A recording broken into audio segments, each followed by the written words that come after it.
Good morning friend. आज हम लोग दोबारा से फिर मिले हैं हमारे यूट्यूब चैनल पे SRM एजुकेशनल वीडियो पे। और आज हम लोग पढ़ने जा रहे हैं क्लास 10th का सिविक्स चैप्टर का एक बहुत ही इंपॉर्टेंट चैप्टर है जिसका नाम है आउटकम्स ऑफ डेमोक्रेसी। तो चलिए हम लोग सबसे पहला बार समझते हैं ये दो वर्ड के बारे में। जो टर्म है आउटकम्स, तो आउटकम्स का मतलब क्या होता है? किसी भी चीज का रिजल्ट। जस्ट लाइक जब हम लोग कोई भी चीज़ खाना बनाते हैं तो उसका एक एग्जांपल ले लीजिए कि अगर आप जो है कच्चा बैगन लेके आए और बैगन को आप जो है, बैगन हो गया, नमक हो गया, तेल हो गया, ये सब आपका एक इनपुट तैयार हो गया। और इस इनपुट को डाल के जब आपको एक रिजल्ट मिलता है आउटपुट के रूप में सब्जी, तो वो हो जाता है आउटपुट। तो आज हम लोग देखेंगे कि आउटकम्स जो है किस चीज़ का सब्जी बना, डेमोक्रेसी का। तो डेमोक्रेसी का बहुत सारा एलिमेंट्स हम लोग पढ़ चुके हैं ऑलरेडी कि डेमोक्रेसी आखिर होता क्या है। डेमोक्रेसी में, किसी भी डेमोक्रेटिक कंट्री में गवर्नमेंट जो है किस तरीके से सिलेक्ट होते हैं, ये सब हम लोग बेसिक उसका जो है पढ़ चुके हैं। तो आज हम लोग इसका पढ़ेंगे कि आखिर वो रिजल्ट्स क्या होता है। जो वो सब्जी बन के तैयार हुआ तो उसका जो है आउटकम्स के रूप में आता है कि अच्छा है बना या खराब बना। तो बेसिकली इस चैप्टर में भी हम लोग भी डिस्कस करेंगे उसी चीज को। तो डेमोक्रेसी जो है अच्छा है या खराब है, तो देखिए इस पे दो नजरिए निकल के आते हैं। कुछ लोगों को तो मान लीजिए सब्जी का एग्जांपल ले रहे तो सब्जी बहुत बढ़िया लगेगा, लेकिन कुछ लोगों को लगेगा कि नहीं भाई सब्जी में ये कमी था, ये अच्छा नहीं लगेगा। तो डेमोक्रेसी भी जस्ट लाइक वही है, उसका जो आउटकम्स लेकर के आएगा। कुछ लोग बोलेंगे भैया डेमोक्रेसी अच्छा है, कुछ लोग बोलेंगे नहीं भैया डेमोक्रेसी तो बहुत खराब है।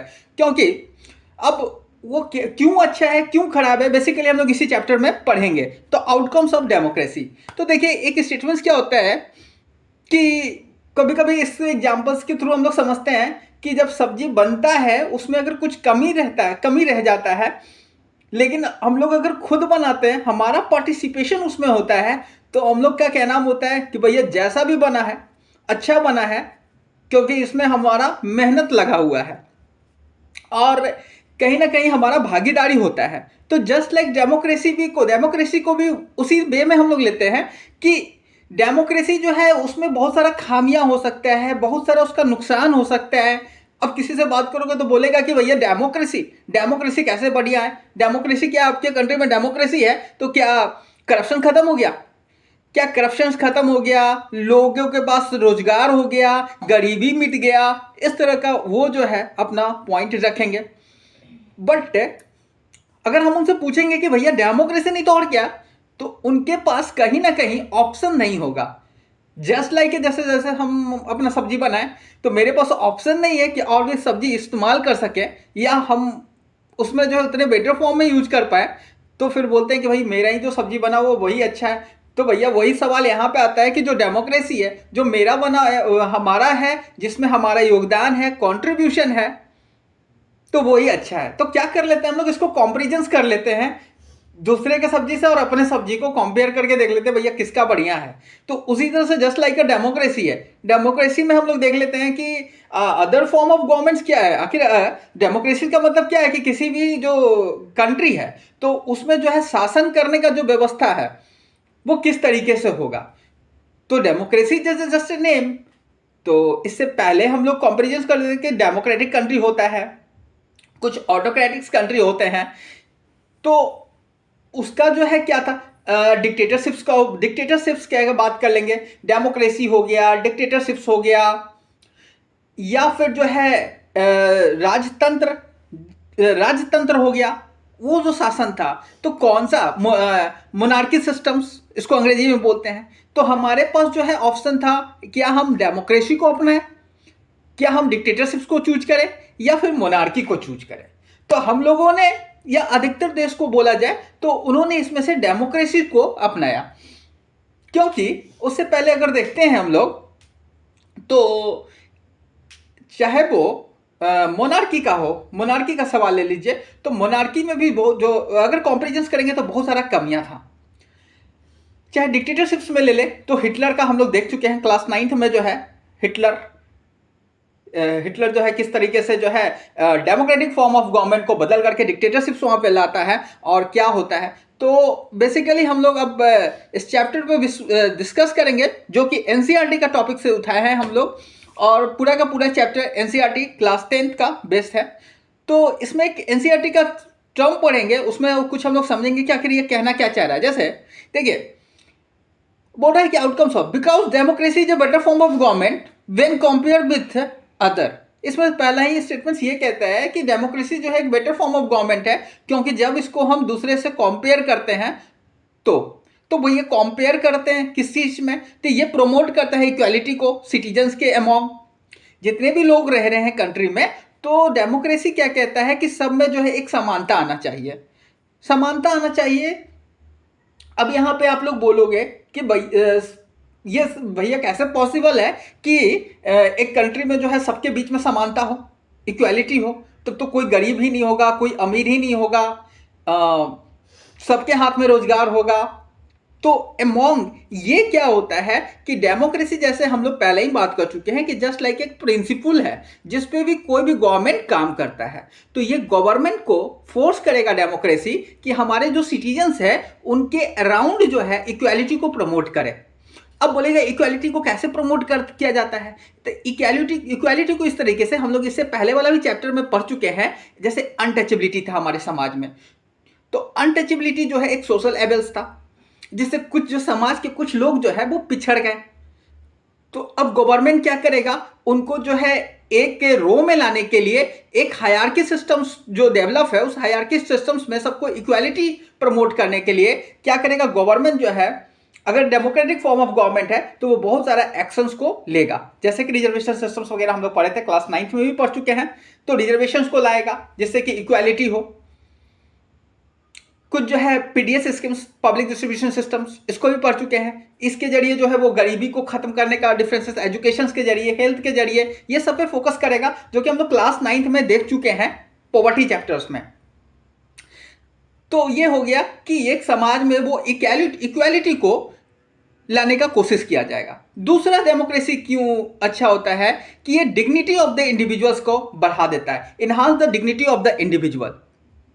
अब बोलेंगे कि ये डिग्निटी हमारा कैसे बढ़ता है, तो जब भी हम लोग पार्टिसिपेशंस करते हैं, किसी भी इलेक्शंस जब आता है, तो हमारे पास राइट होता है वोट देने का, जो कि अदर फॉर्म ऑफ गवर्नमेंट में नहीं देखने को मिलता है। चाहे वो मोनार्की का बात कर ले, चाहे वो डिक्टेटरशिप्स का बात कर ले, तो हमारा योगदान वहां पे वोटिंग में नहीं होता है।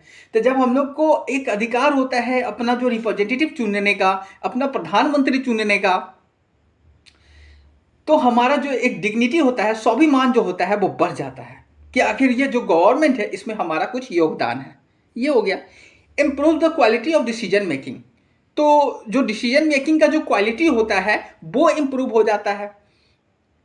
क्योंकि अगर डिक्टेटरशिप्स का बात करें तो डिक्टेटरशिप्स में क्या होगा कि एक सिंगल इंडिविजुअल वो सारा डिसीजन को ले लेगा और हम लोगों के ऊपर एक इसको इम्पोज कर दिया जाएगा, थोप दिया जाएगा। जबकि डेमोक्रेसी भैया ऐसा नहीं होता है। डेमोक्रेसी क्या प्रमोट्स करता है कि जब भी डिसीजन लो तो उस डिसीजन में हर लोगों का भागीदारी होना चाहिए। जैसा इससे पहले का चैप्टर में हम लोग पढ़ लिए थे कि हमारे यहाँ जो गवर्नमेंट है वो कितने फॉर्म में काम करता है, एक सेंट्रल लेवल पे करेगा, स्टेट लेवल पे करेगा, और 3 टायर सिस्टम्स में लोकल लेवल गवर्नमेंट भी होता है। तो अगर सेंटर को कोई भी डिसीजंस लेना होगा और वो स्टेट से संबंधित होगा तो उसको पहले कंसल्ट करना पड़ेगा स्टेट्स का।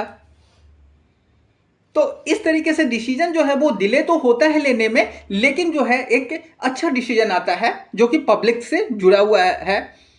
तो ये इस तरीके से हम लोग देखें कि एक अच्छा क्वालिटी डिसीजन मेकिंग हम लोग ले सकते हैं। तो 3 पॉइंट्स। पहला पॉइंट क्या देखें, पहला पॉइंट कि इक्वालिटी को सिटीजन्स में प्रमोट करेगा, promotes equality among the citizens. दूसरा पॉइंट क्या था कि improve the quality of decision making. तीसरा पॉइंट क्या था, अभी हम लोग पढ़ेंगे थर्ड पॉइंट्स, वो क्या है, provides a matter to resolve conflicts. अगर कुछ भी कॉन्फ्लिक्ट्स हो गया तो हमारे पास क्या है, जुडिशियरी। और उस जुडिशियरी जो होता है वो इंडिपेंडेंट बॉडी होता है और वो जो है हमारा जो कॉन्फ्लिक्ट्स होता है उसको जो है सॉर्ट आउट करता है। इससे पहले वाला ये चैप्टर में देखे थे हम लोग, 9th क्लास का भी चैप्टर में देखेंगे कि हमारे यहाँ 3 तरह का बॉडी काम करता है। पहला हो जाता है, पहला आप लोग बताइए क्या हो जाता है। तो पहला हमारे यहाँ हो जाता है हम लोग कौन से फॉर्म ऑफ गवर्नमेंट में रह रहे हैं? पार्लियामेंट्री फॉर्म ऑफ गवर्नमेंट में। तो हमारे यहां जो होता है, सबसे पहला हो गया आपका एग्जीक्यूटिव हो गया, जुडिशरी हो गया, और क्या होता है?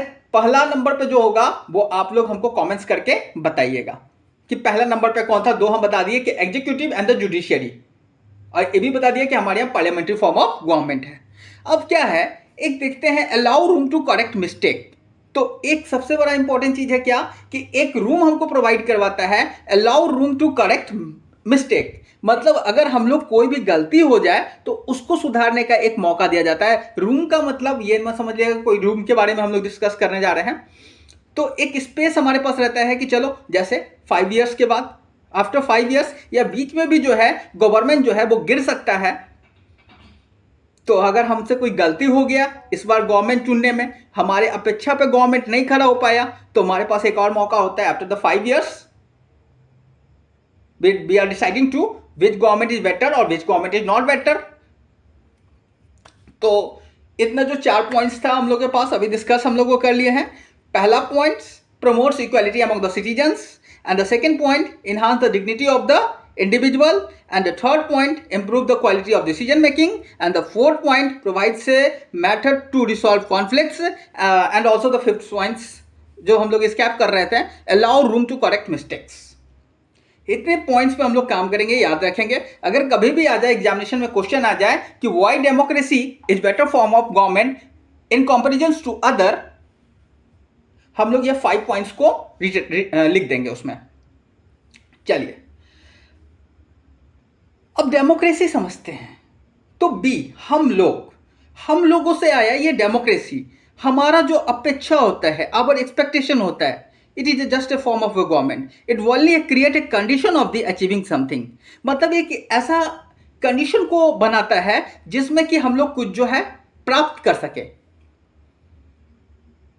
तो ये सारा चीज जो हम लोग देख रहे थे कि डेमोक्रेसी हम लोगों से बना, हमारे अपेक्षाओं से बना, और हम लोग क्या करेंगे, इसमें एक कंडीशंस को अचीव करने का कोशिश करेंगे।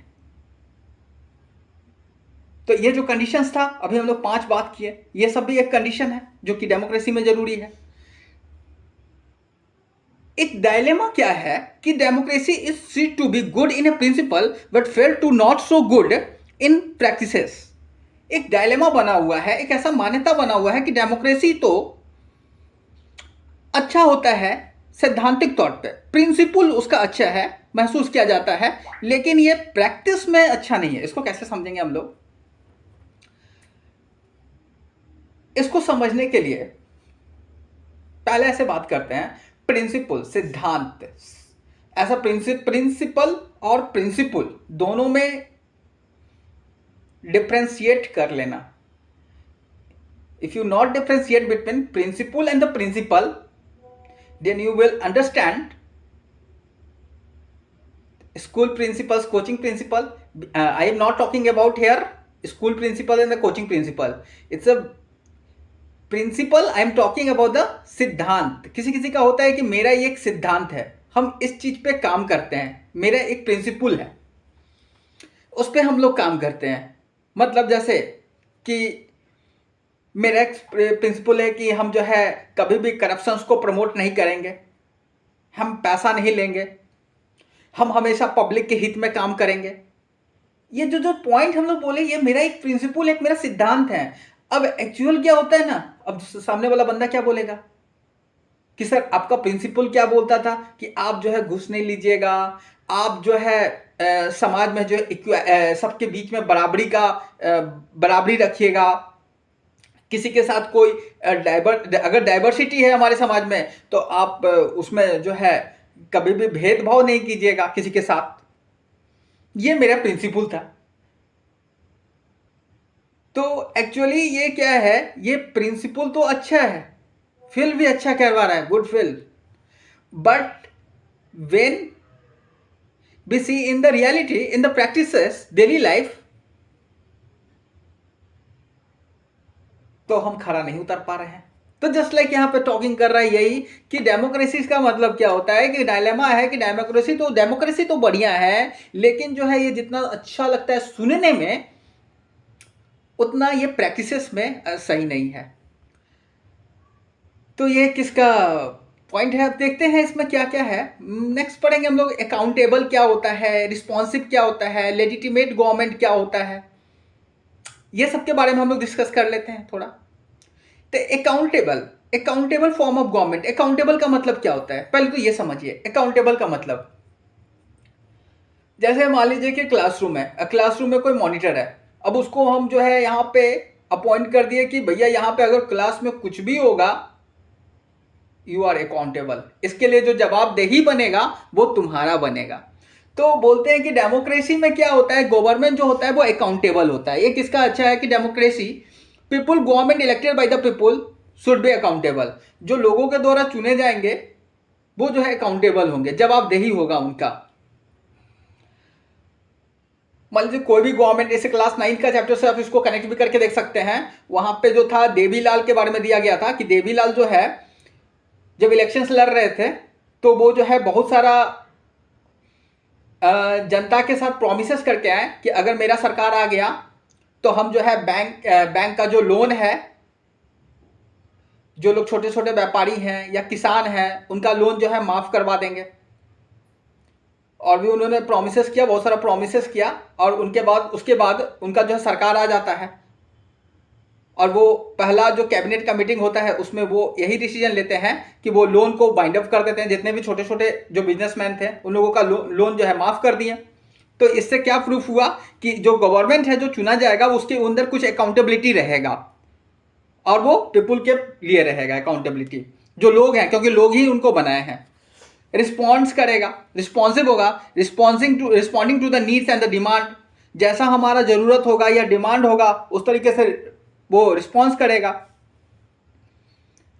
जैसे इसको देखोगे रिस्पॉन्डिंग वाला, तो अभी से इसको मिला लो। अभी जो है अभी जो नीतीश कुमार जो सर्वे करवाए हैं, तो सर्वे करवाए तो उसमें जो है उनके पास पूरा एक रिकॉर्ड आ गया कि किस जातीय जनगणना था, किस जाति का कितना पॉपुलेशन है, इनके पास इकोनॉमिकली सिचुएशंस क्या है, पूरा एक खाका आ गया। और उसके बाद उन्होंने डिसाइड किया कि हम लोग 75% रिजर्वेशंस का बढ़ाएंगे। तो ये एक रिस्पॉन्डिंग गवर्नमेंट है, तुरंत रिस्पॉन्ड किया वहाँ पे, तो ये रिस्पॉन्सिबल हो गया। तो अकाउंटेबल समझ गए, रिस्पॉन्सिबल समझ गए। लेजिटिमेट गवर्नमेंट, जब गवर्नमेंट के अंदर कुछ वैल्यू होगा, वैल्यू का मतलब मूल्य होगा। लेजिटिमेट मतलब not necessary that democratic government is always satisfying. ये कोई जरूरी नहीं है कि डेमोक्रेटिक का जो गवर्नमेंट है वो जो चुन के आए वो हमेशा जो है सेटिस्फाइंग ही करे, हमारा जो नीड्स है उसको सेटिस्फाई कर दे। Then why do be accepted, पर सवाल उठता है कि क्यों हम लोग इसको एक्सेप्ट करते हैं। Because it is a legitimate form of government, क्योंकि एक ऐसा गवर्नमेंट होता है। लेजिटिमेट का मतलब क्या होता है कि वैसा गवर्नमेंट जो हमारे द्वारा चुन करके आए, तब उसमें एक लेजिटिमेसी होगा, तो इसलिए हम लोग उसको जो है एक्सेप्ट करते हैं। तो क्वेश्चंस में ये भी बन सकता है कि क्यों हम लोग लेजिटिमेट गवर्नमेंट को चूज करते हैं, क्योंकि ऐसा तो नहीं है कि वो हमारे पूरे नीड्स को जो है सेटिस्फाई कर दे, चाहे जितने भी जनता है उनके नीड्स को सेटिस्फाई कर दे। तो क्यों एक्सेप्ट करते हैं, क्योंकि वो एक लेजिटिमेट गवर्नमेंट है जो हमारे द्वारा चुन के आया है। That why is the democratic government efficiency. सवाल उठता है कि क्या जो डेमोक्रेटिक गवर्नमेंट है वो इफिशिएंट है। तो डिसीजन मेकिंग में देख लेंगे डेमोक्रेटिक वर्सेस नॉन डेमोक्रेटिक्स का। तो डेमोक्रेटिक, अब एक सवाल यहां पे है कि क्या डेमोक्रेटिक गवर्नमेंट वो इफिशिएंट होता है। इफिशिएंस का मतलब कि अगर आप किसी काम को कर रहे हैं, अगर हम पढ़ा रहे हैं, तो जो हम पढ़ा रहे हैं वो आप लोगों के समझ में आ पा रहा है या नहीं आ पा रहा है, कितना इफिशिएंटली हम काम कर रहे हैं। तो ये क्या बताएगा, रिजल्ट के ऊपर डिपेंड करेगा कि आपका जो एग्जामिनेशन में रिजल्ट आएगा वो कैसा आएगा। तो कुछ हम लोग रिजल्ट्स पे बात करें तो डेमोक्रेटिक कंट्री का बात करेंगे और नॉन डेमोक्रेटिक कंट्री का बात करेंगे। उसका रिजल्ट क्या आता है, एक्सपेक्टेशंस क्या होता है, आशाएं क्या होता है उससे। तो देखो इकोनॉमिक ग्रोथ और डेवलपमेंट के बारे में अगर बात करते हैं तो वाकई में जो डेमोक्रेटिक कंट्री है और जो नॉन डेमोक्रेटिक कंट्री है उसका जो है इकोनॉमिक ग्रोथ जो है in comparison with the democratic country वो ज़्यादा है। लेकिन ओवरऑल हम लोग अगर बात करते हैं रियलिटी में कि इकोनॉमिक ग्रोथ क्या होता है, कि डिक्टेटरशिप में तो इकोनॉमिक ग्रोथ ज़्यादा है, डेमोक्रेसी में कम है। तो चलिए इसके बारे में हम लोग नेक्स्ट वीडियो में पढ़ेंगे और बढ़िया से। तो आज के लिए बस इतना ही, फिर नेक्स्ट मिलते हैं नया वीडियो में और इसी चैप्टर्स को आगे हम लोग कंटिन्यू करेंगे। और हम आज इसको छोड़े जा रहे हैं, यहाँ से समाप्ति करते हैं कि अभी तक हम लोग तो पढ़े थे डेमोक्रेसी और नॉन डेमोक्रेटिक में इकोनॉमिक ग्रोथ के ऊपर बात कर रहे थे। तो एक लास्ट पॉइंट हम लोग यहाँ पे ये डिस्कस किए कि जो नॉन डेमोक्रेटिक कंट्री होता है वहाँ पे जो है इकोनॉमिक ग्रोथ काफ़ी अच्छा है डेमोक्रेटिक कंट्री के अपेक्षा। तो why we are choosing the democracy country, why we are not adopting the non democratic country, non democratic form of government, why we are deciding to adopt a democratic form of a government, why we are not deciding to adopt a dictatorship form of government, because the dictators in the form of a dictatorship government the economic growth is higher in comparison with the non democratic country. So we are met in the next video and we are continue till the chapter not end. Bye.